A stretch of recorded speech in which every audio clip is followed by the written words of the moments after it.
Now I'm excited to bring back a fantastic sports bettor and longtime friend of the show, and Mr. Ron Ace Sports from the Inside Blitz. You can follow Ron on Twitter at Ron Ace Sports. Ron, here we are. It's draft time. Last time I talked to you was Super Bowl week. How the heck you doing, man? I'm doing great. I love your grid here. It says I'm on the 20-yard line, but I was just thinking I probably should be on the 5-yard line because we're about 5 yards away from the NFL draft now after all this speculation. So it's great to be with you. Hope you've been doing well. Well, thank you. It looks like you're going to be where kickoff returns are caught. And right here on the 40-yard line over your ace is where they're going to be kicking off from. So it's going to be don't confuse me. Don't confuse me yet. Yeah, I know, right? We got enough to think about for next year. Actually, they'll be lining up at the 40, but they'll still be kicking from the 35 or whatever it is. Oh my God, whatever. I guess when you have no competition, really, you can do whatever you want. So that's the NFL for you. But here we are.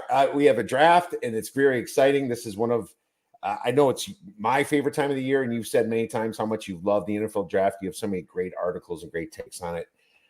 Very excited for tomorrow, and I'm going to be focused in just like you are, I'm sure, Ron, when the big day comes up. But hey, man, there's just a lot of craziness here. I wanted to start by asking you, in the past, books have gotten so smoked on these drafts, and I think it's just because if they could choose not to put up a line, they would, but they do for publicity and getting obviously people users and more users for the future. I totally get that. Is it as easy as it to beat as it was 3, 4, 5 years ago, you think, or has it gotten harder? It's gotten harder. GMs are a little bit more careful with their information. Plus, GMs and coaches are changing at a rapid rate. It's a win now league. It's been that way, but it's getting more intense. So I have less data points to choose from as to what a Tennessee's going to do, what Jim Harbaugh is going to do, what Washington's going to do. There's a lot more uncertainty. Then you have 38 states that have now gone ahead and legalized this. Right. Circa, to their credit, put up a lot of stuff in the states where gambling is legal, and they're willing to take a hit at the beginning, and they absolutely know that they're going to take a hit at the beginning, but then they adjust these odds so quickly. I'd say in the last 24 hours, 15 to 20 props, maybe even 25 to 30 props have been substantially changed because as information, rumors, what's right, what's wrong, it's an information-driven kind of experience, the draft. But for me, it's a little bit different because I also do the analysis. I produce 4 decades of draft reports. I've studied 400 players. So when an information gets out, I have to balance it with what I saw out of the player. And so I come at it from a different angle, but I understand that I have to pay attention to the information as well. Oh my God, absolutely. I mean, it's always like the fight between what you think the smartest move for these teams would be and literally what these GMs will fall in love with, love at first sight type thing that usually ends in complete despair. But that's the problem I've always had too. And I think that it's gotten harder, not just because of the information. I think now teams are doing a little bit more misinformation or none, because the truth is the NFL wants them to shut up. And I think especially over the past 3 years, Goodell has told these owners, you have to instill to your executives and everybody else down that you cannot leak anything. Otherwise, there's going to be repercussions. They want ratings on the show. They don't want predictability. And so the only thing they will be okay with is smoke screens, in my opinion. I think there are some smoke screens out there even right now. There was certainly one last year with Will Levis and a few other guys just so they can get their guy. I mean, Atlanta saying they're looking at a quarterback. Stop, please. Yeah. Come on. That's enough. I mean, and then the odds will change. But I think books are learning more about that too. And I think they're a little bit smarter about putting the initial number up. They will have to adjust, and there is line value to be made, but there's also situations where we can make bad guesses, and I'd rather not guess as much as possible unless I'm getting some serious plus money, and then I'm okay to guess a little bit. But wait, we'll get into that part. What is your thoughts on the strength and overall strength of this draft compared to others? Yeah, we are now we're getting to 3, 4 years beyond when the world shut down, sports shut down with COVID, and we had a lot of super seniors. We had some tremendous depth in the draft the last couple of years, but it's waning down. I have 228 at the present time draftable prospects, which is down from the 260, 270, 280 in the real super senior year and down from 240 last year. I think this draft starts getting weak sometime in the middle to the end of the fourth round. This is not going to be one of those drafts where you could necessarily get a hidden gem in let's say the sixth round or the seventh round like you could a couple of years ago. And I think teams will use the sixth and seventh round differently anyway, because you mentioned the kicks. We're going to have people protect against those long gainers on the kick returns, and we're going to get more returners that are not undrafted free agents, but going in the sixth, seventh round. But as far as the meat and potatoes of this draft, after pick 125, 130, I think we're going to see a drop. I agree 100%. And I just look at even the position groups, Ron, how weak some of these are. I got the weak ones as running back. I mean, there's no Bijan or Gibbs, Jonathan Taylor type player in there that I'm seeing. They kind of all mix up. So I think teams are just going to wait on them. Inside linebacker, now that's obviously lost its luster over the past 3 to 5 years anyway. But still, there's nobody inside linebacker that I'm liking. Tight end. There's one tight end, and he might just be so good that he's making everybody else look bad, like the Ohio State kid and a couple others. I don't know why that is, but it is what it is.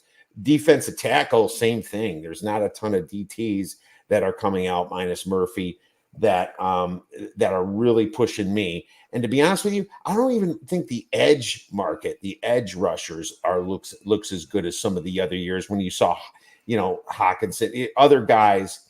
I'm trying to remember the guy from Detroit that was a top pick. You had Walker as a top pick, although he didn't turn out quite as good. I mean, it just seems like the edge market is a little weak, and then safety has always been weak over the past few years because it's lost its lucker. So there's a lot of position groups there. But then I look at quarterbacks, strong, more deep. I look at wide receivers, strong, more deep, yet there's still some questionable guys that we'll talk about. And offensive line is very strong on top, So only 3 position groups are really strong to me, and all those others that I mentioned are not. Is that fair?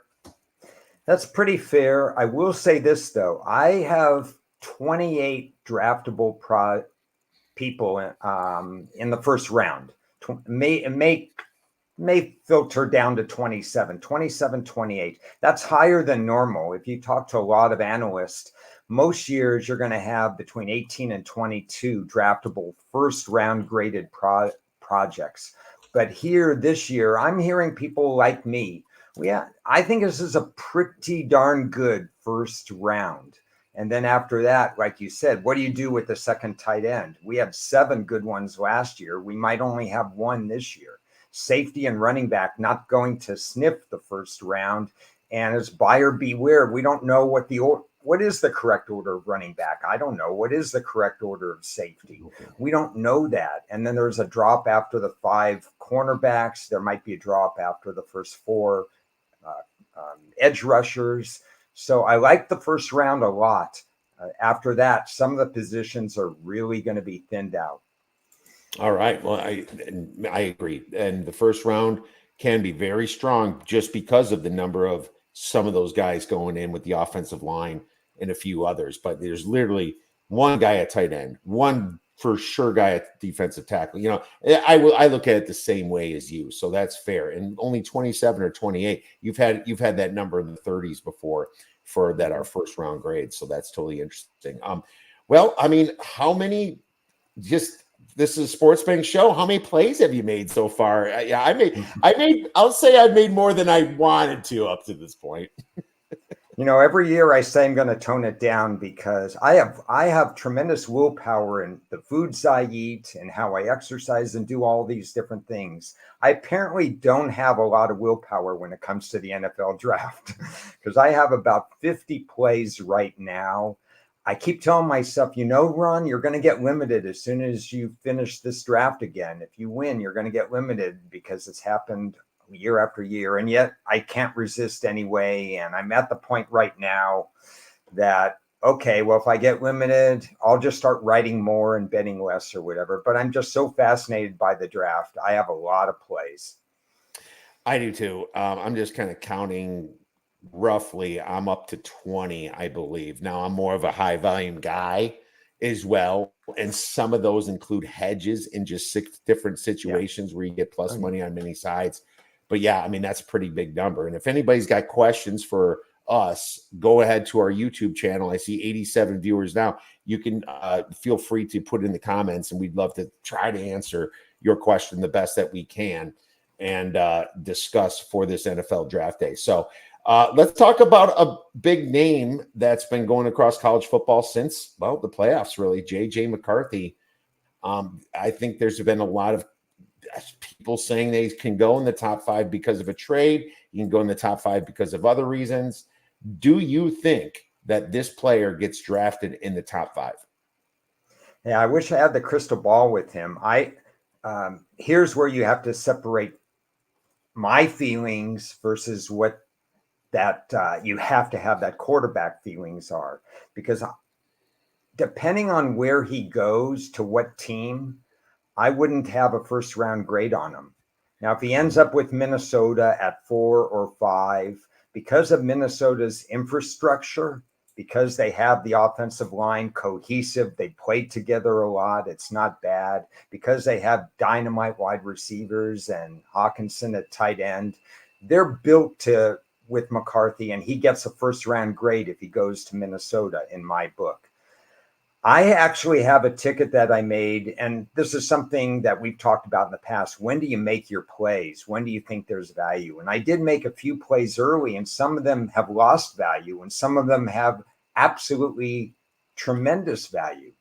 But it's kind of when I made the play, and I made a McCarthy play that he would not go in the top 5 picks, plus 120, which is still pretty much available now.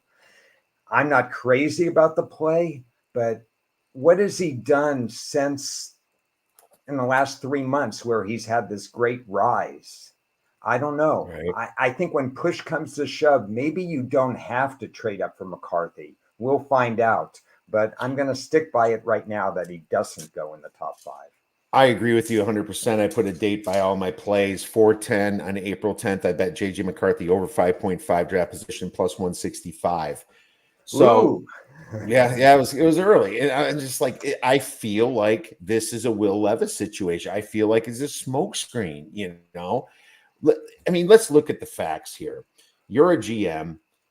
Are you really going to trade up for the 3rd quarterback in this draft? I mean, at this point, it's almost kind of feeling like the scraps, especially when you look at 2021 and 4 of the 5 top picks were all traded for 4th round or worse players.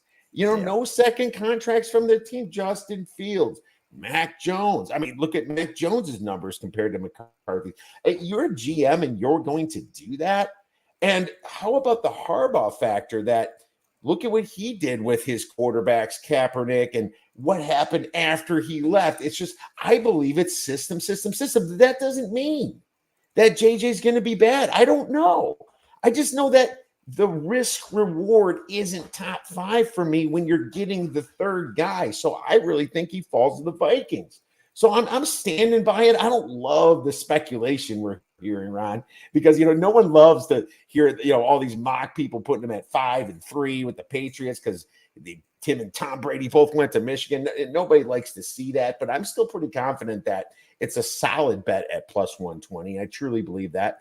And I think you got a good play there. So let's cross our fingers tomorrow, and maybe Yeah. we'll have a dark beer together once Absolutely. Not a big play, but it's a play nonetheless. I speculated early, then I saw the buzz and I said, well, some of the plays I make early aren't as big unless I really think there's value, but I come back to them and I may add to them. But I didn't add to him. I just can't see it.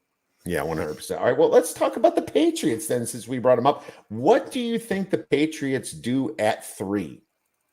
I think they stay and draft a quarterback unless they get blown away by a deal. This is Elliott Wolf from the Ron Wolf tree. I'm old enough to remember Ron Wolf drafting a quarterback every single year, whether he had a great quarterback or not a great quarterback. He just made it a habit to use a late round pick on a quarterback. I think Wolf wants to have a quarterback.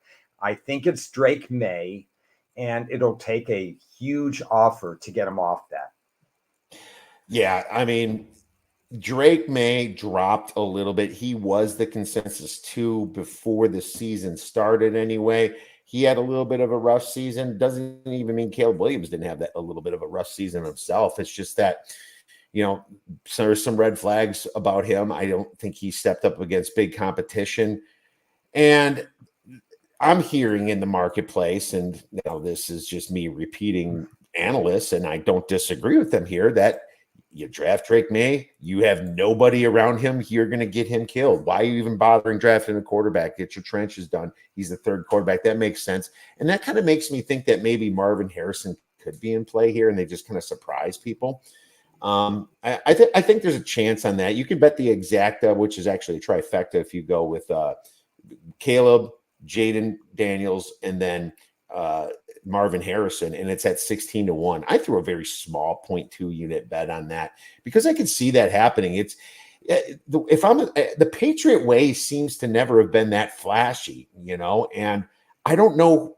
And I still go back to I don't think teams are going to be trading up when you have more depth at quarterback. And when I'm talking about depth, I'm talking about guys like Michael Penix that would have been higher rated than probably the Malik Willis's out there and the Kenny Pickett's. It's just those guys would have been better in some drafts, and you can sit there and get them at 11, 12, at 10, So it makes me think that maybe nobody's going to offer, and you can get a Marvin Harrison there. I don't know what the Patriots do. That's what everyone's question is. We don't have Bill Belichick there no more, but they've always kind of been a hard-nosed team. It wouldn't even shock me if Joe Alt gets drafted by this team, which I would completely be okay with, Ron. Yeah, it's very interesting. It's a defensive-minded team. They have a defensive-minded coach, so they're going to have to do something, and they're going to have to use their weapons a little better offensively. They were, if not the lowest scoring, one of the 2 lowest scoring teams in the league last year. So they have to jumpstart the offense, whether it's Harrison or whether it's the quarterback. They have to pay a lot of attention to that offense. 100%. Well, how many quarterbacks do you have going in the first round? Well, I think,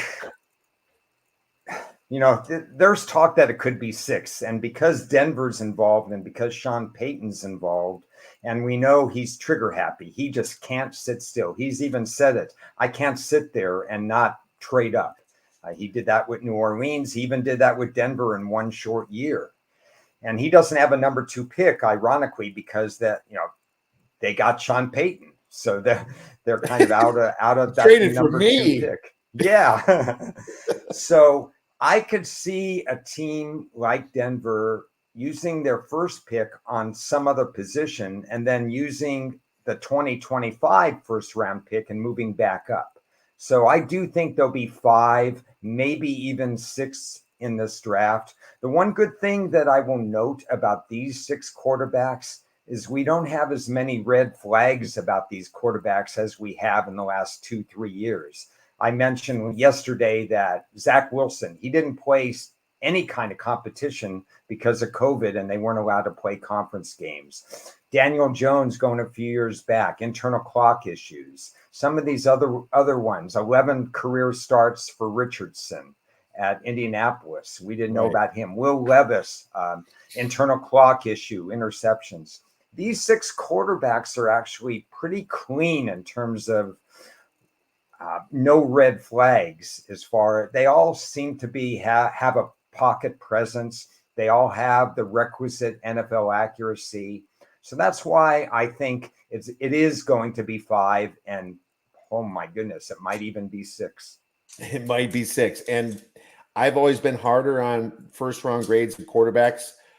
I have 4 first round grades on quarterbacks, but I have 6 going into the first round myself. Yeah. Because here's the thing: if it was Sean Payton's honeymoon year, if it was his first year without the pressure, then he could get by without getting somebody to throw the ball. But now, when you have the Raiders right behind you, you see a run on quarterbacks.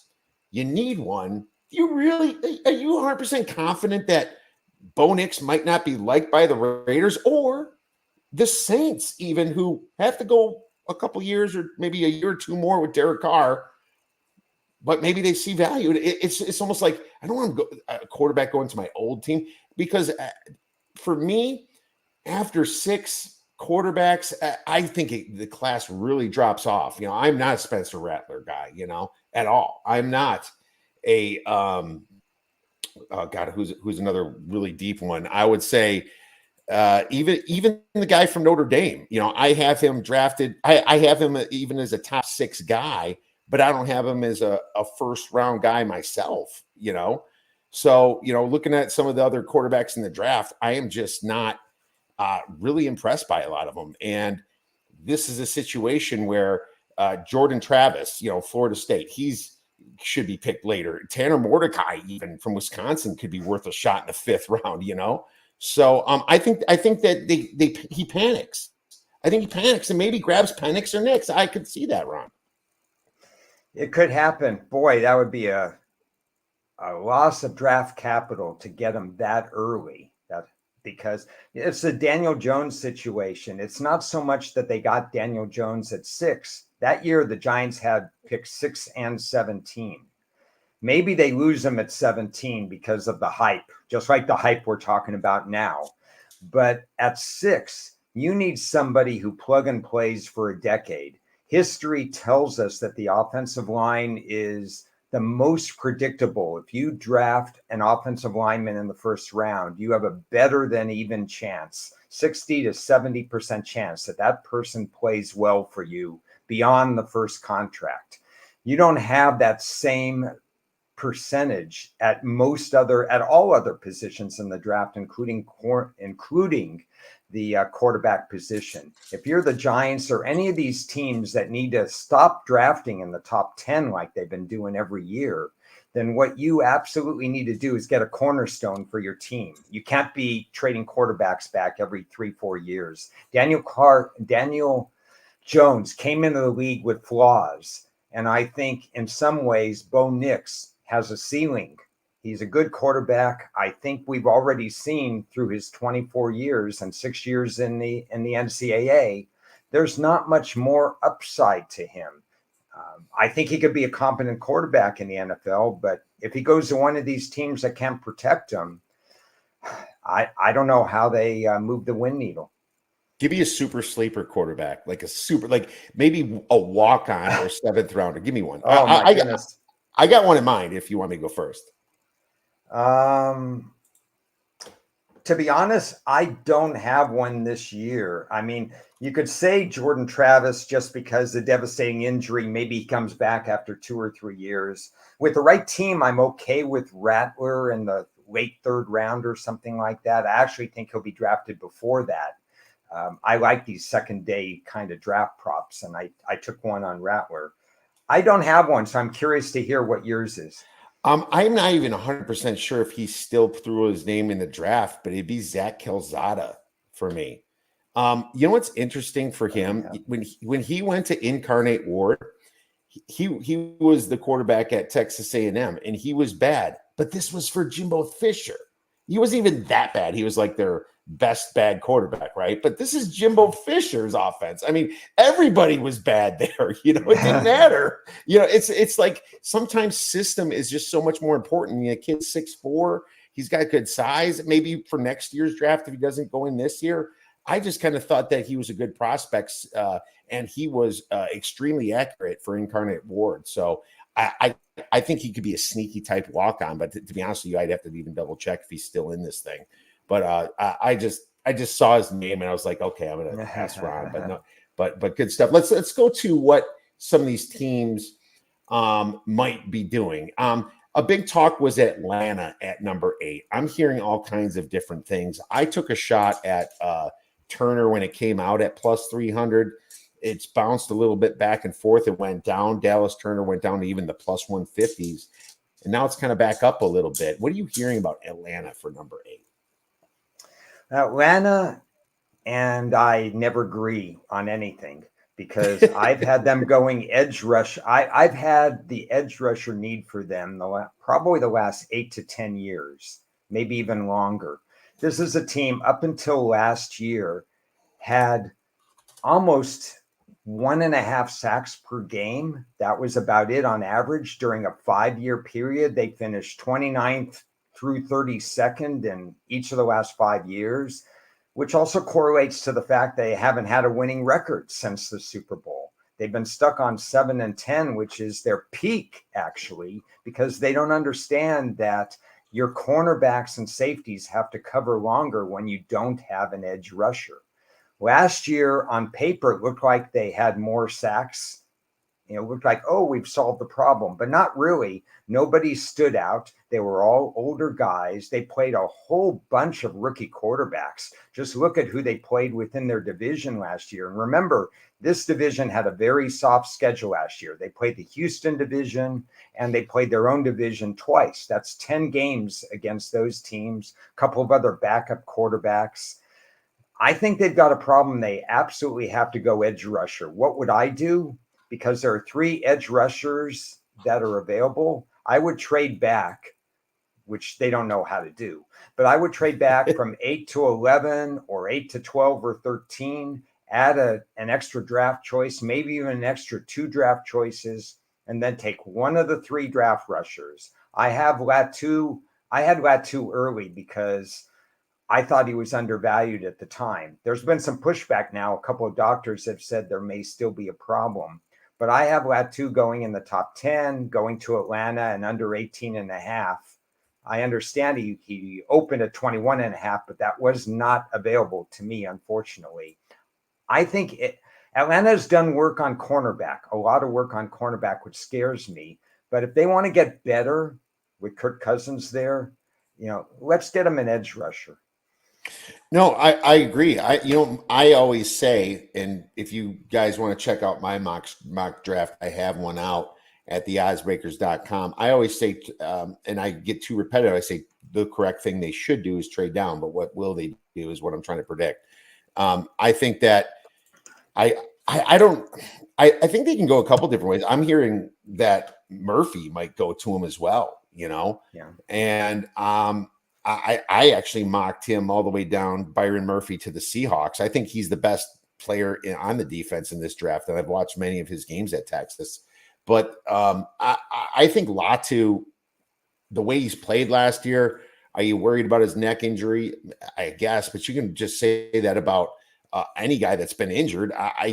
He was an absolute beast over at UCLA, an amazing beast, and I kind of want the Bears to get him at 9, but right now, I hedged a little bit at my plus 300 on Dallas Turner. I took Latu as the first defensive end / tackle drafted. And I even took the cornerback as first defensive player, Mitchell, at plus 1,600 just for a very small hedge as well. So I'm hoping one of those 3 hit. If not, well, there it is. But I think Atlanta has a lot of options, and I would trade down as well. But what do you think the Bears do at number 9? Now, what's interesting about the Bears, they're going to have Caleb Williams. Do they fall in love with hooking him up with an Odunze or a Neighbors, whichever one of those 2 are available? Do they trade down and try to get back into second round? I think I prefer that. What do you think, Ron? Yeah, 2 guys, and Murphy's really been steamed a lot lately. Murphy and Bowers, I can't figure out what team's going to get them or what their ranges are. Bowers could go anywhere from 5 to 18. Murphy, I have going anywhere from 8 to 16 right now. And the Bears, I'd probably trade down like you would, and the Bears are pretty good at understanding how to do that and getting draft value to it. But I don't think they would pass on Odunze if he was there at 9. And I think the other guy, I mean, maybe they even look at Bowers. Why not? But I think it's Odunze, Bowers, offensive line, or trade back, which basically what I'm telling you is I'm not sure. Of course. And maybe it makes Caleb Williams happy.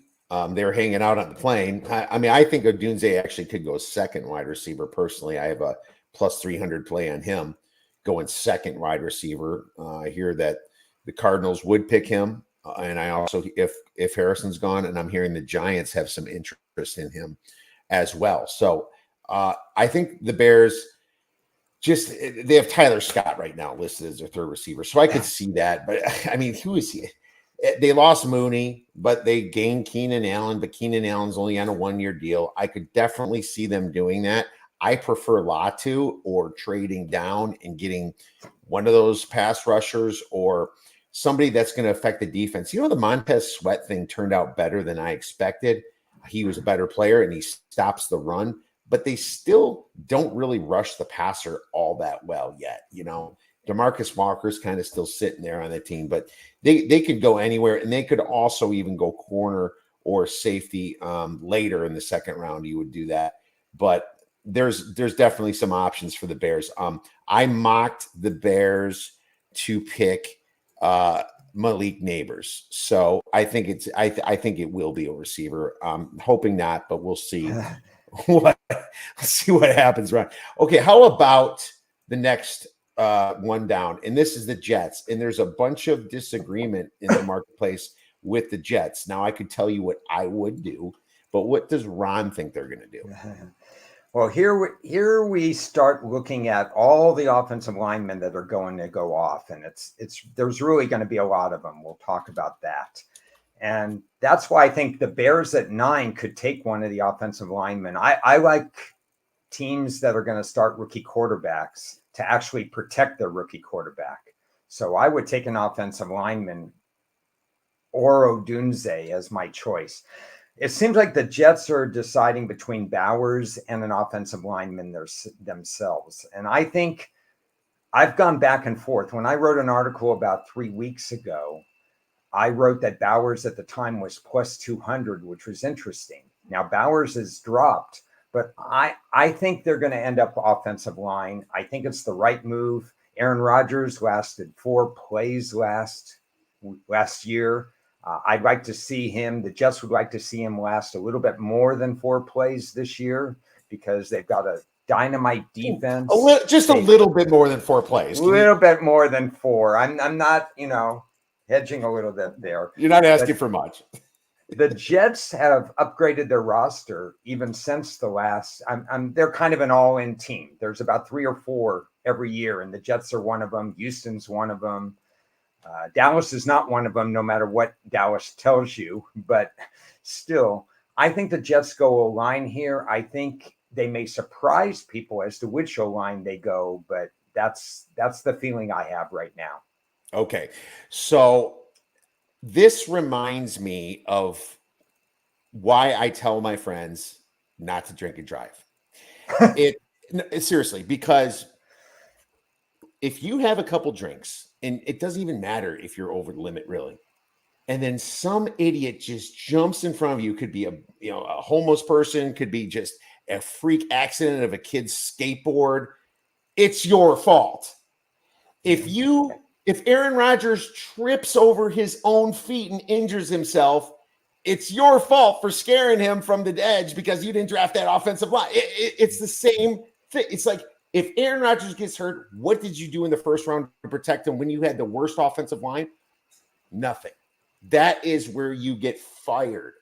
And they have to be smart enough to not to get Brock Bowers or Odunze or any of those receivers out there. In my opinion, they have to know that you have to protect Aaron Rodgers. And plus, it's not like you're that depleted. There's deep wide receivers in the second round. You still have the Ohio State kid over there, right? The Jets picked up a few guys, I believe. I'm just kind of quick look at there. Yeah, you still got Garrett Wilson. You got Mike Williams. Now, when Mike Williams is healthy, he was an extremely underrated receiver for the Chargers, So you got Alan Lazard there. There's guys that have experience. And yes, you got Tyler Conklin and Jeremy Ruckert, but you can get the Ohio State tight end later. Protect Aaron Rodgers by all costs. You will not get fired that way. The way you get fired is if Aaron Rodgers gets hurt, even though it's not your fault, it will be blamed on you. So that is, I am completely with you. And this is also another reason I have a 100-1 shot on the Jaguars drafting a tight end first, because I think there's a chance that Brock Bowers falls to him. Jacksonville being so close to Georgia, and the Colts already drafting tight ends. The Raiders draft Mayer last year. I think there's a serious chance of that, but that's my long shot. And I talked about that a little bit with Thor Nystrom on our show yesterday. But let's move on to the next position that's being talked about. I think that J.J. McCarthy does go to the Vikings. And I think you mentioned something about the Vikings and what they need and what they're ready to do with the quarterback position. Yeah, I think the Vikings are the team that I'd probably endorse moving up, although I think if the board shakes out the way I think it is, maybe the Chargers do not trade. Maybe the Vikings trade in the division 11-9 with the Bears. The Bears are still going to get a quality player from at 11. That's not a problem. And maybe the Vikings beat other teams' offers and they get McCarthy at 9. Or maybe what I would do is I'd be fine with that. It's over 5.5, baby. Yeah. But maybe, because for the Vikings, to me, they have a cornerback need. They have an edge need. I mean, I'd like to see if they could address one of those at 11, and then that they want Penix, or if they want to trade up from 23, they could trade from 23 to whatever they need to do. The Seahawks are looking to trade back, for example. There's a number of teams that they could go to the middle of the round, 16, 17, 15, even the Colts, trade up and get Penix at that pick. And maybe they're not in love with McCarthy. I mean, it's all talk. Quarterback talk is all over the place. Everybody loves to talk about quarterbacks. And it's all talk. If you hear anything, it's more, I think it'd be more of a distraction at this point if you hear that they like someone, because they're told explicitly not to tell you what they're going to do, but they can tell you the distraction. I agree, Ron. Sorry to interrupt. No, I mean, I wouldn't be surprised if everybody gets shocked like every other year, because we see number of quarterbacks go under every year. And yet you ask me, and this year I think it's going to go over. But that doesn't mean I think there'll be 4 quarterbacks in the top 5 picks. I think they still have a chance to get McCarthy with a mild trade up, or Penix with a mild trade up at 23. If I were the Vikings, I'd love to use that first pick on a non-quarterback. But I understand I understand that they think they can challenge right now, and they have that offensive line, tight end, and certainly that wide receiver room to challenge right now. So I don't profess to know what they're going to do, but it's going to be interesting.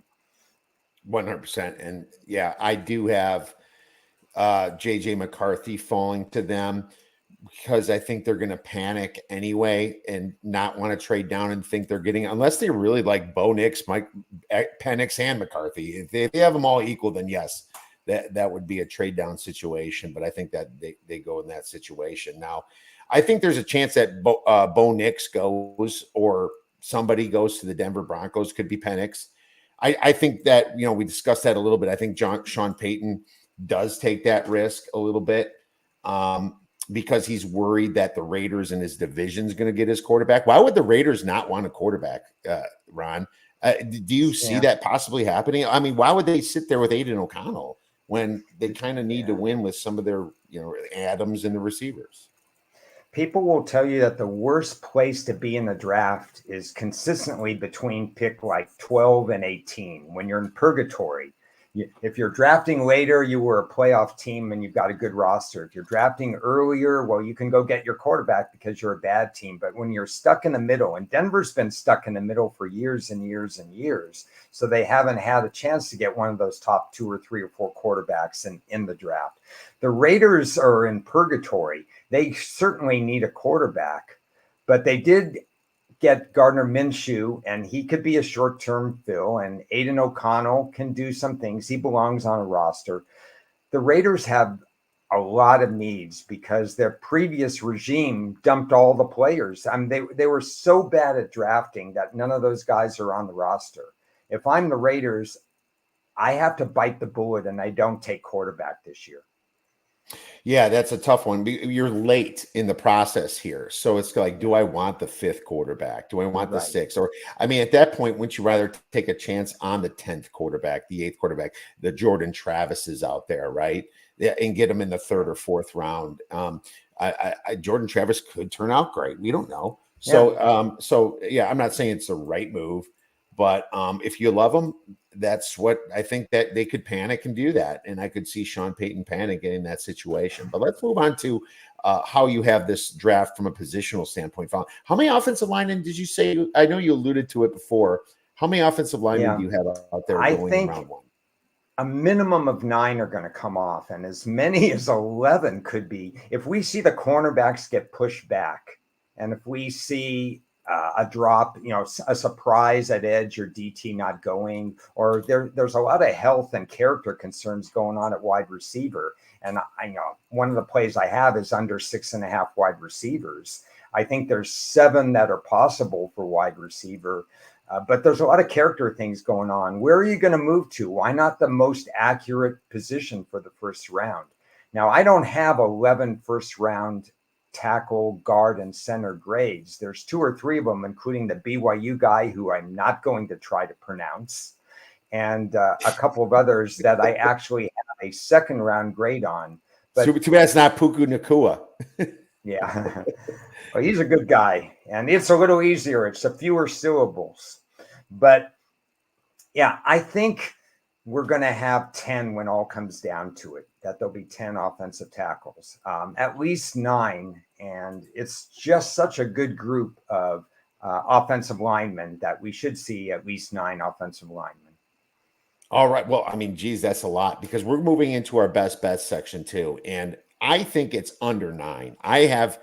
My mock has 7. I could see 8. The only reason my mock has 7 is because I think later in the draft, somebody throws us a curveball, whether it be the Ravens, or I think I had it, whoever had the 31st pick in the situation, the 49ers could throw us one. But I have 7, and if my number's 7, I'm going to go under. I think just if you're going to drain the offensive line that much, are you really going to want the 9th best offensive lineman, even if you think it fits your system? Or are you going to want the 3rd best corner, or maybe the 3rd or 4th best edge rusher, 4th or 5th best receiver? I like your receiver bet, Ron, but also I'm still smitten by 3 years ago when we were talking, and I took under 6.5 and 7 receivers were picked in that draft. I got burned. And remember, I told you that not one of those receivers made the playoffs on that team that drafted them in the first round. We had that conversation. I was so mad at that. But, I'm always an anti-receiver, but it sounds like some guys like Mitchell and a few others are dropping because of health concerns. I guess he's diabetic, and you know how that goes through the Twitter leaves, let's say, the tea leaves, Twitter leaves. And Ladd McConkey's being talked about. He's fringe. You got Troy Franklin out there, Roman Wilson, that are all 2nd, 3rd round guys. I'm surprised how Keon Coleman has dropped so far. He should not have ran the 40 at all. If you're 4.61, buddy, what are you doing running a 40? You'd say my ankle hurts, I mean, don't let that thing completely destroy you. But there it is. I think Keon Coleman, even though he ran a 4.6 40, is better than his ranking in this draft too. So I totally see that. So I have under 9 offensive line, and I have that at a pretty good number at plus 160. So I figure if I'm getting plus money when I have less, even if you have the number 9 in your mock draft, I mean, that's what I'm thinking, Ron, but you might disagree with that. Well, I'm looking down the chart, and Pittsburgh's going to take an offensive lineman at 20.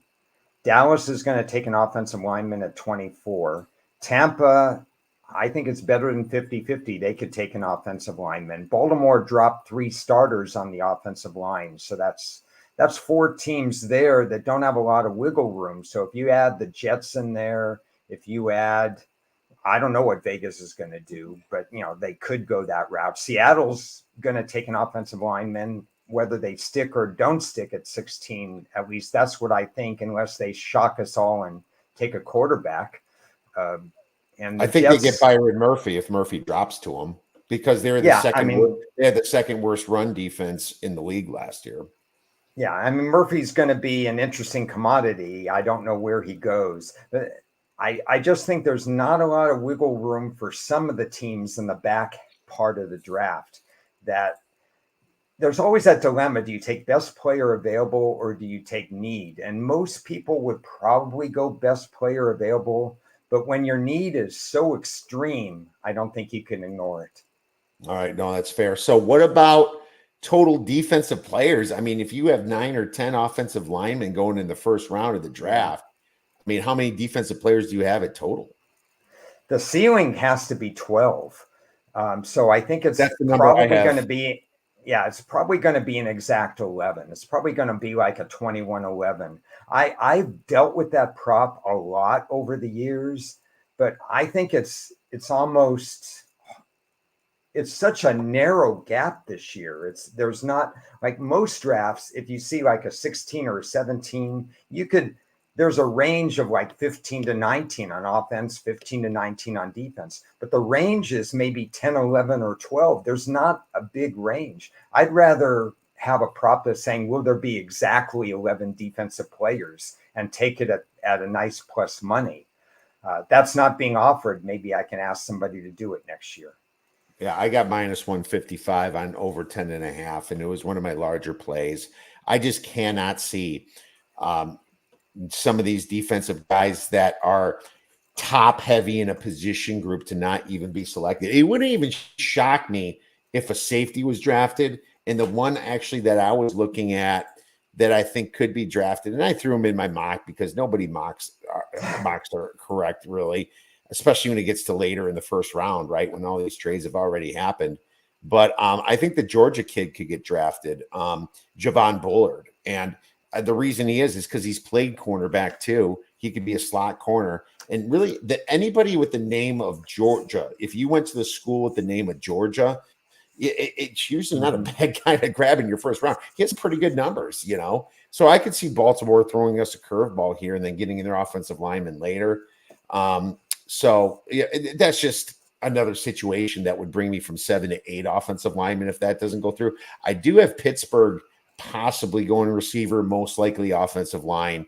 I think they could, they did lose Deontay Johnson in the trade market. So I'm like, who's what? They just picked up Russell Wilson and obviously the Bears quarterback Fields, but who are you going to throw to? I kind of was thinking to myself, do they get in love with a guy that ran a 4.2 140 with like a Worthy or something? So that's my other best bet. What other best bets do you have on the board? Well, the guys, I mean, obviously a lot of juices change. I have luckily more good juices than bad. The guys I'm most involved in are Joe Alt. I have him under 7.5, and I hate to rely on Tennessee. If they have to pull the trigger at 7, what if they don't?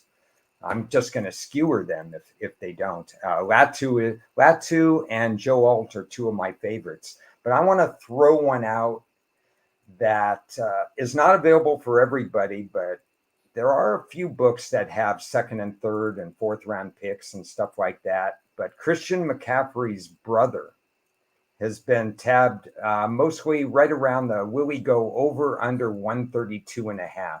I think Circa has moved to about 130.5. So it's pretty close, middle of the 4th round. He tested very well. He's got great hands. He obviously has good bloodlines in terms of with his brother. I have a feeling that you're going to hear his name at the end of the third rather than the beginning to middle of the fourth. I could see him going in the 95 to, let's say, top of the fourth, 95 to 115 range. And so I think there's a cushion. I want to throw that one out there for people who are watching. Wow, that's good. I don't see numbers on him yet. Is there numbers on him yet? Circa has it. I think you'd have to. I don't know whether there's so few books that are putting things out for second. They're putting out like Cleveland. What's their first pick going to be? And they don't have a pick to the third round. But for players other than Leggett, who's in the 30s, and a couple of others, I think it's only one or two books that has it. I think you're okay on Joe Alt because I took 4-1 that he's top 5. I don't see Jim Harbaugh passing on him, and I don't think anybody's going to offer him enough to get to 5. He's the best lineman in this draft, at least from a safety perspective.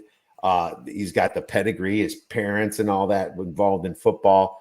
I think he's definitely the first offensive lineman. That's minus 900. Why would he not be in the top 5 when you see offensive linemen consistently drafted in the top 5? That's what the Chargers want.